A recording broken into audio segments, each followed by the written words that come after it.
여러분 팔복 시리즈 다 아시잖아요. 모르시는 분 없으실 거예요. 제가 마티가 간증에 얘기했지만 영감을 받았던 많은 이들에게 영향을 주었던 본문입니다. 근데 우리는 거꾸로 올라갔어요. 의에 줄이고 목마른 자, 화평케 하는 자, 그죠? 의 때문에 박해를 받는 자, 이런 식으로 밑으로부터 올라갔습니다. 근데 여러분이 아시다시피 의로 인하여 의 때문에 박해를 받는 자는 복이 있다. 그들이 천국의 것이다 라고 하는 것과 심령이 가난한 자는 복이 있다. 그들이 천국의 것이다 라고 이렇게 같아요. 천국의 것이다. 마치 봉투의 위아래 책의 겉과 끝부분이 이제 맞아떨어져서 그 내용 앞뒤만 우리가 딱 잘 붙으면 내용을 이해하게 되면 그 나머지 6가지 복을 잘 이해할 수가 있는 것이죠. 근데 이 팔복에는요 우리가 생각하는 것보다 다뤘지만 우리의 생각, 판단, 이 경험들을 좀 뛰어넘는 일종의 의아하고 당황스럽고 황당한 내용들로 사실은 가득 찹니다. 21세기에 살고 있는 우리들은 워낙 많은 너무 놀라운 뉴스 때문에 별로 움직이지 않지만 1세기에 접했던 예수님 당시에 살았던 백성들이 예수님 말씀을 접했을 때는 굉장히 놀라웠을 거예요. 우리가 그 부분을 계속 다뤘습니다. 여러분 이 팔복 첫 번째는 심령이 가난한 자는 복이 있나니 천국이 그들의 것이요. 이 세 부분으로 이루어져 있어요. 그런데요 각각의 연결이 되잖아요. 예를 들면 심령이 가난한 자는 복이 있다. 천국이 그들의 것이기 때문이다. 근데 우리는 쉽게 이거를 이렇게 세 가지를 아우르지만 예수님 당시에 그 얘기를 들었던 그 감명한 이 압축적인 설명을 들었던 이들은요 굉장히 놀라웠을 거예요. 그 이유가 있어서 그래요. 왜냐하면 심령이 가난한 거 어떤 상태일까 여러분 아시다시피 마음이 지금 굉장히 절박하고 갈등도 있고 뭔가 이렇게 채워져야 하는데 근데 그런 상태 아니겠습니까? 마음이 약간 갈급하고 간절한 상태를 뜻하는 것이죠. 근데 이제 복이 있다고 얘기를 하니까 이게 안 맞는 거예요. 예를 들면 잔인한 친절, 수다쟁이, 벙어리 이게 우리 학문적인 세계에서는 옥시모론이라고 하거든요. 이게 형용모순이에요. 이게 맞지 않아요. 근데 주님께서 복이 있다고 얘기를 하니까 이게 이상한 거죠. 심령이 가난한 자가 복이 있다는 것은 안 되는 거예요. 가령 예를 들면 그 당시에 심령이 가난한 자는 어디 있습니까? 교도소에 있어요. 그 당시에 교도소에 있을 수도 있겠죠. 네, 뭐 다리 밑에 있을 수도 있고 이런 치자면 그 당시에 다리 밑이 뭐 생겼는지 없는지 모르겠죠. 없었겠죠. 그 당시에 심령이 가난한 자가 복이 있다고 할 때는 특히 복에 있어서 걸려 넘어진 것이죠. 복은 누구에게 있을까요? 로마 황제의 명을 받들어서 거기서 주둔하고 있는 고위 장교들, 성전 권력 측에 있는 가야바, 안디바, 지사들 그리고 그 휘하에 있는 사람들은 복이 있다. 왜냐하면 그 당시에 복은 어디와 잘 연결이 됐냐면 물질적 윤택함, 성공함, 명예를 갖고 있는 사람들에게 복이 있다, 부럽다. 예전에도 말씀드렸다시피 이 복은요 우리는 복이라고 하면 그냥 축복 이렇게 하지만 그 당시에 사람들이 했을 때 이 복은 감탄사고 와 대박 헐 너무 좋겠다 부럽다 이런 의미가 담겨져 있습니다. 그러니까 예를 들면 서울에 있는 우리 남영동에 쪽방촌이 있는데 거기에 가가지고 한 기자가 마이크를 대면서 이분들을 소개하고 이분들 혜택을 받았죠. 너무 부럽네요 라고 하면 그분들이 나와가지고 이게 뭐하는 짓이요? 라고 얘기할 겁니다. 그런 식으로 접근한 거예요. 아니 갈릴리 총구 속에 있는 오리들을 향하여 복이 있다? 천국이 그들의 것이다 라고 주님께서 말씀하셨으니까요. 그러니까 이렇게 주님께서 말씀하신 것에 대해서 학자들 일부는 예수님께서 충격요법을 사용하셨다 얘기해요. 그럼 예수님께서 왜 이렇게 충격요법을 사용하셨을까요? 그렇게 안 하셨음에도 불구하고 안 하셔서 말씀하실 수 있음에도 불구하고 충격요법을 사용하신 데는 이유가 있어요. 왜냐하면 심령이 가난한 자가 정말 하나님과 좋은 관계를 누리고 있기 때문에 부럽다. 그걸 말씀하고 싶었기 때문에 그럴 수 있어요. 가난한 자의 초점이 맞춰져 있죠. 마태복음에는. 근데 누가복음에서는 6장에 보면 그냥 가난한 자에게 초점이 맞춰져 있어요. 마음이 가난한 자, 이쪽은 그냥 가난한 자. 신체적으로, 물질적으로, 혹은 또 뭐 재정적으로 그런 자가 복이 있다고 얘기하는 것이죠. 근데 왜 예수님께서 그러면 심령이라는 마음이라는 내면에 대해서 강조하셨을까요? 여러분 요즘도 그렇지만 그 당시에도요 이 안보다는 밖에 관심이 많았어요. 성전을 아주 휘황스럽게 지었잖아요. 거기 하나님 계신다고 믿었거든요. 율법 체계에 대해서 관심이 많았기 때문에요. 율법 체계가 그 사람들의 인프라였어요. 그래서 꼼꼼하게 사람들의 행위가 설정한 그 기준에 다다르는지 다다르지 않는 것을 보고 부합됐네, 괜찮은 삶을 살고 있네, 괜찮은 사람이네 이렇게 측정을 했습니다. 그러니까 그 마음의 문제가 생기면 몸으로 나타나잖아요. 여러분 기침이 왜 생길까요? 감기 바이러스 때문에 생긴다고요. 감출 수 없는 것이 뭐가 있어요? 기침, 사랑 이런 것들을 감출 수가 없잖아요. 그러니까 주님께서는 그 마음의 문제 때문에 결국 행실의 문제, 외식의 문제, 왜냐면 그 당시에는 외식이 극성을 떨었거든요. 그 문제를 주님께서 짚어내시려고 하는데 사람들은 그것을 거부하는 것이죠. 그러니까 어디에 추진합니까? 외적인 부분, 물질적인 부분. 그래서 결국은 이 몸과 마음이 따로 노는 부분을 주님께서 짚어내신 것이죠. 그러니까 예수님의 그 말씀은 그 당시에 널리 퍼진 생각과 판단과는 달랐습니다. 심령이 가난한 자는 복이 있다. 예수님께서 첫 복을 이렇게 충격적으로 전하셨을 때 당시에 들었던 사람들은 미간을 찌푸렸습니다. 도대체 예수님 뭘 얘기하시려고 하는 것일까? 아니 심령이 가난한 자가 어떻게 복이 있어? 윤택한 자가 복이 있고 권세가 있는 자가 복이 있지. 어떻게 심령이 가난한 자는 복이 있을까? 근데 이제 예수님 말씀을 들었던 이들 가운데서는 이사야 말씀이 떠올리기도 했을 것이고 그들이 평소 암송하고 묵상했던 시편 말씀이 떠올리면서 그 말씀을 염두에 두셨을까? 생각했을지도 모르겠어요. 여러분 예수님의 말씀 우리는 다 알고 있어요. 복음서를 통해서도 알 수 있고 성경 전반에 거쳐서 예수님께서 그 말씀하셨을 때 아하 우리는 알죠. 그러나 예수님의 그 말씀을 현장에서 들었던 이들은 상상력을 발휘했습니다. 그들이 갖고 있었던 그죠 성경에 대한 이해 말하자면 율법에 대한 이해, 선지서에 대한 이해를 활용해야만 했을 것이다. 왜냐하면 주님께서 그렇게 말씀하셨을 때는 이사야서의 내용, 시편의 내용을 끌어당겨서 표현하시고 하셨기 때문에 그렇습니다. 여러분 이 본문 혹시 아셔요? 나는 가난하고 궁핍하오니 주께서 나를 생각하시는 분이십니다. 이게 시편의 등장입니다. 나는 가난하고 궁핍하오니 주께서 나를 생각하시오니 또 하나 오직 나는 가난하고 슬프오니 하나님이여 주의 구원으로 나를 높이소서. 가난하고 궁핍하다는 표현이 등장합니다. 그러니까 적어도 이사야서에서나 아니 시편에서 나는 가난합니다, 나는 궁핍합니다는 것은 물질적으로 지금 내가 궁핍하다는 게 아니라 내 마음, 내 내면이, 내 심령 상태가 너무 절박합니다. 그 얘기를 하고 싶은 것. 그걸 주님께서 캐치하신 것이죠. 그러니까 그 의미와 맥락을 알고 있었던 이스라엘 백성들을 향하여 예수님은 심령이 가난한 자는 복이 있나니라고 했을 때 그를 알아차려. 아 그렇지. 내가 하나님의 말씀을 지금 듣다 보니까 예수님을 통해서 하나님의 말씀을 듣다 보니까 내 심령이 지금 가난해지고 있구나. 절박해지고 있구나. 갈급해지고 있구나. 근데 여러분 예수님께서 또 다른 부분에서 도대체 심령이 가난한 자는 누구일까를 우리는 누가복음 18장에서 확인하게 되는데 누가복음 18장에 두 사람을 예를 들면서 알려주십니다. 한 사람은 누굴까요? 바리새인이고요. 한 사람은 세리입니다. 여러분 바리새인과 세리가 하나님 앞에 순전히 기도하러 가요. 근데 기도하러 가는데 너무 대조적이에요. 바리새인은 어떻게 기도합니까? 세리랑 같이 올라가는데 세리가 같이 옆에서 기도하는 것 같으니까 멀찍이 떨어져서 기도를 합니다.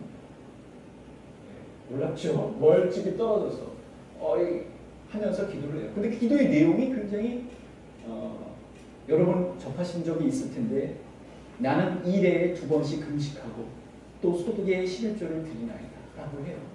일해라는 표현은 뭐죠? 일주일에 2번씩 금식하는 거예요. 소득이 11조를 드리니까 이쯤 되면 대단하죠? 거기까지 문제가 없어요. 그런데 이런 기도를 올립니다. 하나님은 나는 다른 사람들 곧 토색, 불의, 간음을 하는 자들과 같지 아니하고 나는 다르죠. 하나님 정말 다른 사람입니다.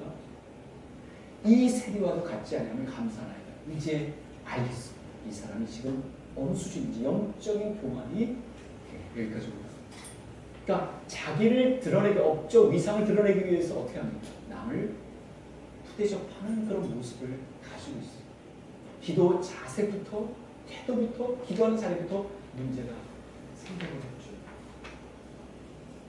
나는 다른 사람들, 그 토색, 불의하는 가는 자들과 같지 아니하고 이 세례와도 같지 아니하며 세례를 능욕하는 발언을 기도에 담고 올립니다. 자만, 교만, 허세가 마음에 닿지 않는 것이죠. 여러분, 기도는 무엇입니까? 하나님께 너무 송구합니다. 하나님 너무 감사합니다. 기도에 다섯 손가락, 하나님 아버지 용서해 주세요.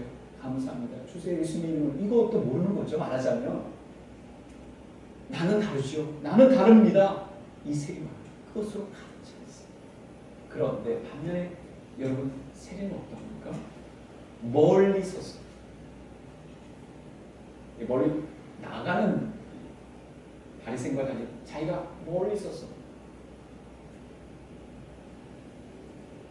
하나님이여 불쌍히 여기소서. 나는 죄인이었습니다. 하나님이 나를 불쌍히 여기소서. 하나님을 두려워한 나머지요. 예. 또 구석자리에 앉는 것이죠. 예, 교황이 뭐 그렇다고 구석자리에 앉으시라고 제가 말씀드리고 그러면서 뭐라고 얘기합니까? 감히 눈을 들어 하늘을 쳐다보지도 못한 채 나는 죄인이었습니다. 그럼 이쯤 되면 꼭 그렇게까지 할 필요가 있을까? 아니 그래도 이 세리가 내세울 만한 업적, 내세울 만한 일은 없었겠어요. 근데 그것들은 다 하나님 앞에서 아무 생각도 나지 않습니다. 저는 죄인. 다만 가슴을 칩니다. 하나님의 궁과 자비를 구하고 있습니다. 하나님 앞에서 하나님의 궁율, 하나님의 자비, 하나님의 은총을 구하고 있습니다. 세리는 멀리 서서 감히 눈을 들어 하늘을 쳐다보지도 못하고 다만 가슴을 치며 이르되 하나님여 불쌍히 여기서 나는 죄인으로소이다. 이 두 사람의 대조되는 모습을 주님께서 소개합니다. 그리고 나서 주님께서 그 당시 종교의 기준에 부합되는 바리새인을 칭송한 게 아니라 그 당시 종교의 기준에 턱없이 모자라는 세리를 칭송합니다. 어떻게 해요? 내가 너에게 이르노니 이에 저 바리새인이 아니고 이 사람이 의롭다 하심을 받고 그의 집으로 내려갔다. 의롭다 하심을 받았다는 것은 무슨 뜻일까요? 그 당시에 그 사람들은 예수님의 말씀 들었던 청중들은 다 아는 내용이에요. 그러니까 의가 바로 하나님께 충실한 것으로 이해했던 것처럼 의롭다 하심 받으면 하나님 코드가 맞았다. 요즘으로 표현하자면 하나님 앞에 인정받았다. 맞죠? 하나님이 그래 맞다라고 그렇게 인정받고 집으로 갔다는 것을 의미합니다. 의로워진 사람은 바리새인이 아니라 세리였어요. 여러분, 하나님 앞에서 내가 어떤 마음이 어떤 자세가 중요한 것이죠. 자신이 낮아지는 일이 겸손해지는 것이 결국 하나님의 인정을 받고 하나님의 품에 안기는 것이 우리가 알게 됩니다. 그래서 천국이 그들 것이요라고 주께서 말씀하셨는지 모르겠습니다. 여러분, 천국 백성이 되는 게 어떻게 가능해요? 하나님이 지시하는 방향으로 믿고 살 때에 알겠습니다. 어떻게 천국 백성으로 살아갈 수 있는 자격과 권리를 누릴 수 있습니까? 하나님이 주시한 그냥 은혜를 받는 길이죠. 세례가 하나님 앞에서 인정받은 것입니다. 그래서 복이 있는 것이죠. 이런 복은 하나님과 관계를 잘 맺는 것이에요. 그래서 너무 부럽다. 하나님과 관계를 잘 맺는 것. 하나님 인정할 만한 상태가 되는 것. 하나님 뭔가를 베푸시지 않으면 안 되는 것. 여러분, 자녀를 키우는 분들은 아실 거예요. 자녀가 너무 막 자기 한 일 때문에 괴로워하고 위축되어 있고 막 안쓰러워하면 괜찮아 하고 싶은 마음이 생기죠. 요즘 자녀들은 안 그렇긴 하지만 그렇지 않습니까? 주님도 그렇게 죄인임을 하나님 앞에서 인정하고 고백하고 자백하고 자인하는 이들을 향해서 손을 걷어붙이고 도와주시고 싶어 하시는 거예요. 모든 마음이 가난하고 심령이 통해하는 내 말을 듣고 떠는 자, 내가 그 사람을 돌보려니와. 이게 이사야 66장 2절에 나타났습니다. 어떻게 하고요? 가난하고 심령이 통해하는, 심령이 가난한 자, 애통하는 자는 내가 돌보겠다. 하나님의 말씀을 듣고 떠는 자는 내가 돌보겠다. 우리 주님이 그러신 분이시죠. 그런 면에서 여러분, 주님께서 라오디아 교회, 소아시아 교회 7교회가 있었잖아요. 거기 대표적인 이제 교회들 나열하신 다음에 그 중에 라우디아 교회를 여러분 이제 기억하실 텐데 라우디아 교회를 향해 이렇게 지적을 하시는 거예요. 여러분 아실 거예요. 내가 말하기를 나는 부자라 부유하여 부족한 것이 없다 하나 내가 말하기를 나는 부자라 부유하여 부족함이 없다 하나 주님의 평가합니다. 그가 바리새인들이 스스로 생각하는 것과는 다른 판단을 주님께서 내리신 것처럼 라우디아 교회 전반의 성도들이 스스로 생각했던 것과는 다른 판단을 주님께서 내리신 거예요. 여러분 이들의 모습은 앞서 표현한 바리새인과의 같은 모습이었어요.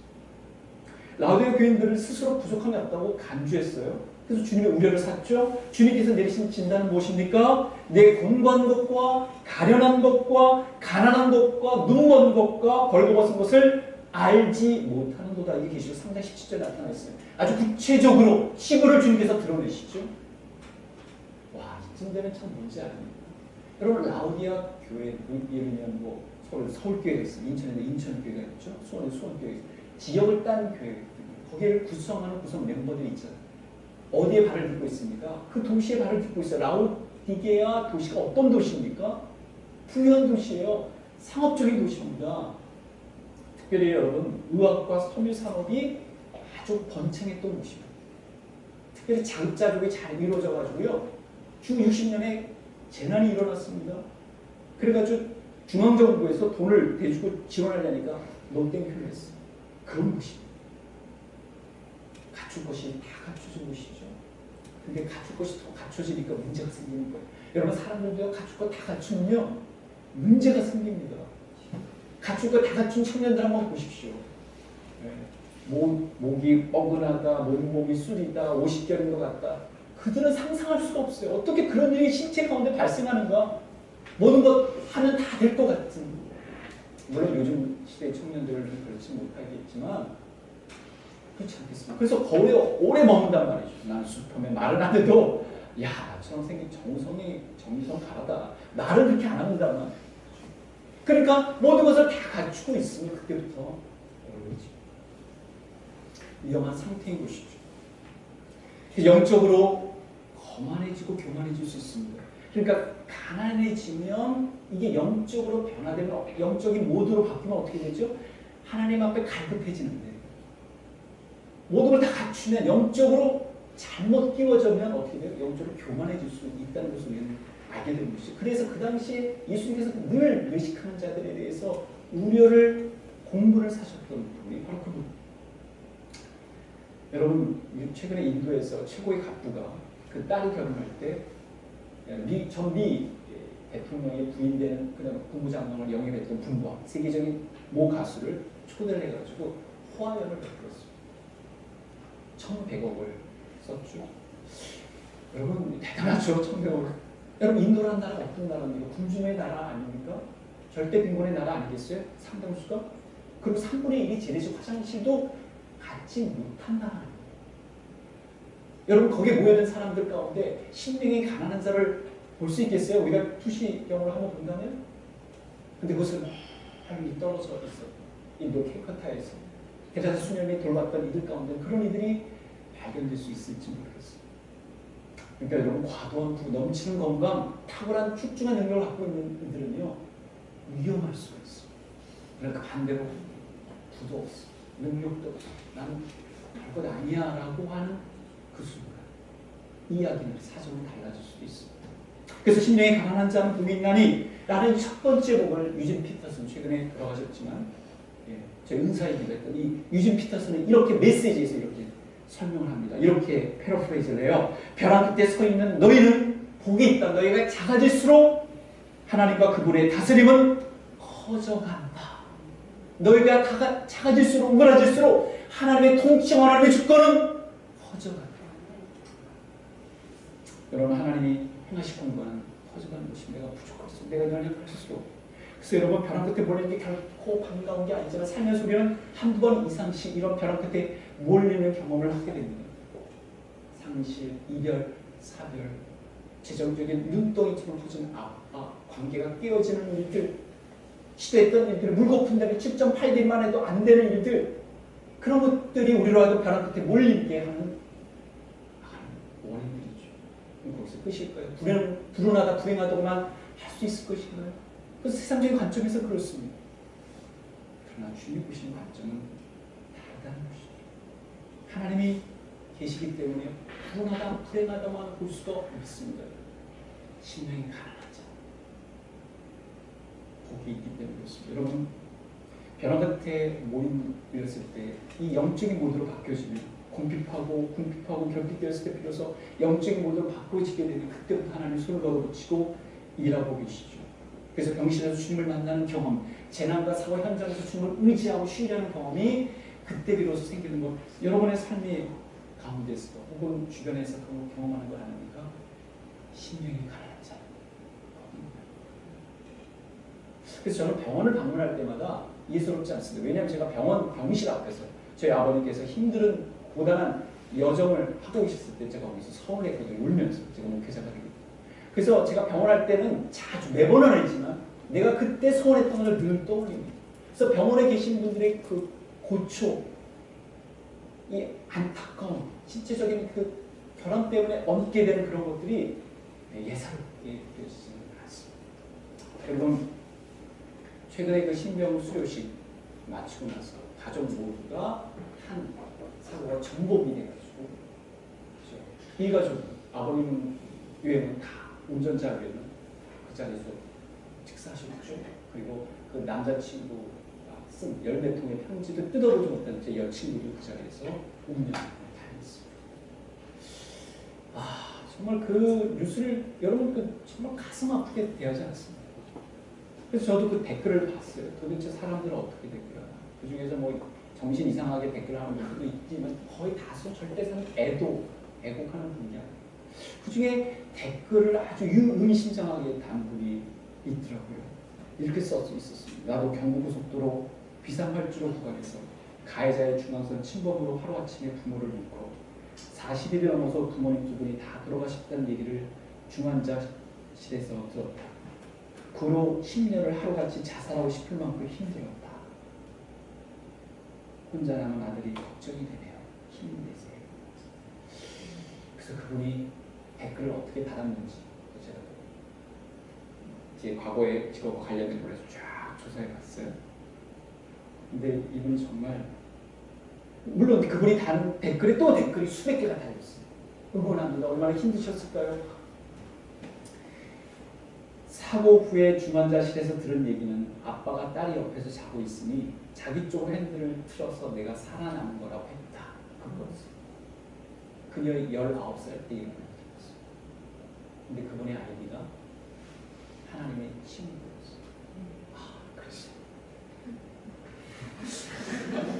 안도감이 생긴 거죠.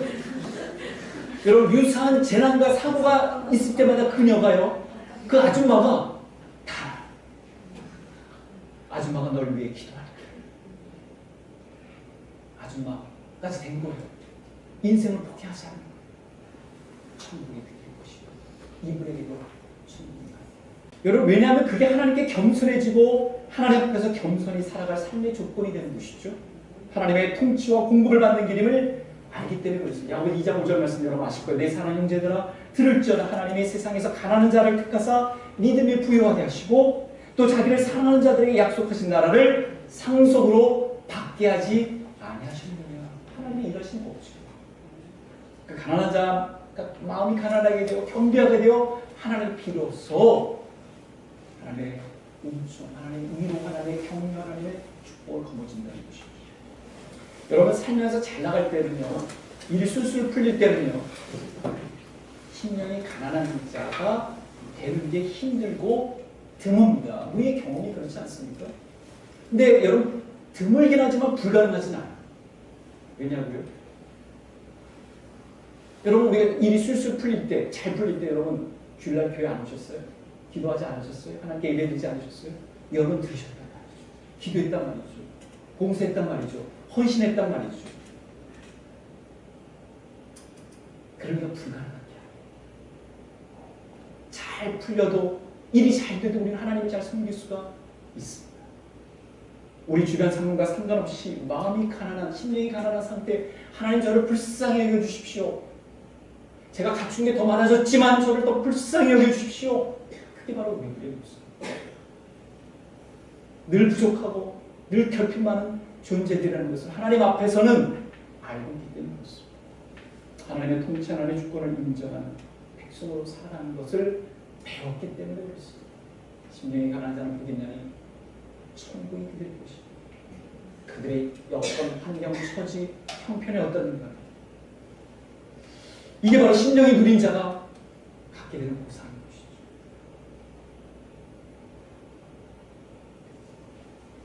여러분, 결국 심령이 가난한 주님의 치유로 도움을 끌어옵니다. 주님 백성이 되어 주님이 치유인도해 주는 삶을 살게 됩니다. 이사야 선지자를 통해 주님 이렇게 말씀하셨던 것을 여러분 아십니까? 내가 통회하고 마음이 겸손한 자와 함께입니다. 하나님이 있고 싶어하는 대상이 바로 마음이 통회하고 겸손한 자. 요한은 마음이 상한 자를 가까이 하시고 중심으로 통회하는 자를 구원하시는 도 시편 34편 18절에도 시편 기자는 이것을 알았어요. 하나님은 통회하는 자와 함께 하셔서 그 마음을 속성시켜 주십니다. 여러분 심령이 가난한 자 가운데 계십니까? 지금 벼랑 끝에 몰리십니까? 부럽다고 얘기할 것입니다. 누군가는. 주님께서 그래 맞다. 내가 그때를 기다리고 있어. 오기를 기다리고 계십니다. 심령이 가난한 자는 그래서 하나님을 절박하게 요청합니다. 하나님 저를 불쌍히 여겨주시옵소서. 저는 죄인입니다. 바로 세례요. 주님께서 손을 걷어붙이시고 도와주시고 그의 백성을 삼으시고 천국 백성이 되게 하시고 하나님만으로 만족하게 하시고 내 주변 상황이 어떠진가 어떤 골짜기를 겪고 거치고 있는가 심령이 가난한 자 뿐이 아닌 천국이 그리 것이다. 이것이 바로 우리의 고백 이야기가 되지 않겠습니다. 기도하시겠습니다.